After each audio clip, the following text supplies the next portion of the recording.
it's Miss Budzick and Tilly. We're here with another Tuckin' Tuesday Read Aloud, and for this Tuesday, we picked a book that's perfect for today. Pete the Cat's Wacky Taco Tuesday by Kimberly and James Dean.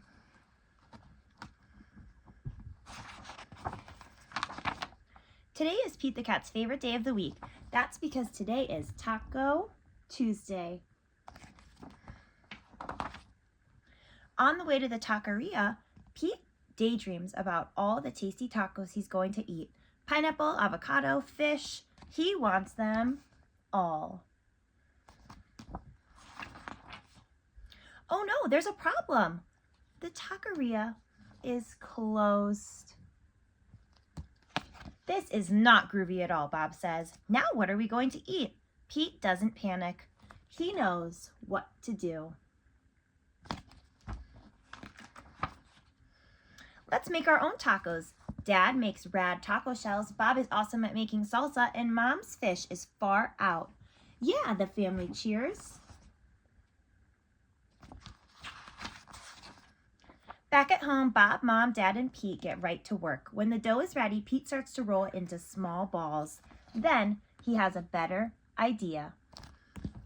Groovy, Bob says. Giant taco shells? Pete nods. Now we can fill them with even more tasty treats.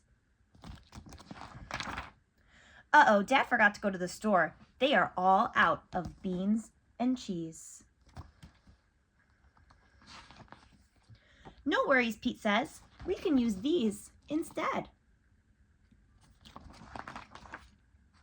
Bob fills his taco with pickles and bananas. Yum. Dad fills his with berries and cream. Mom makes a green taco, cucumbers, peppers, and broccoli. It's Pete's turn to fill his taco. He chooses jelly beans and marshmallow fluff. Then he adds some maple syrup. Sweet, Pete says. Too sweet, Mom says. Pete looks at his taco. Mom's right. It needs something else. But what? Pickles? No. Mustard? No. Then Pete sees what he wants. Anchovies. Pete takes a big bite. Now that is one groovy taco, he says.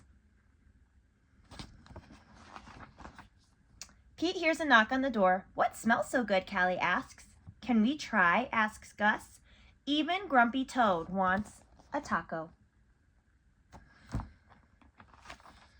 Wow, these tacos are out of sight, Callie shouts. Grumpy Toad agrees. Best tacos I've ever had. We should do this every Taco Tuesday, Mom says. Pete grins. Making tacos was fun, but I'd rather eat them. I hope you guys enjoyed this book. Thanks for watching.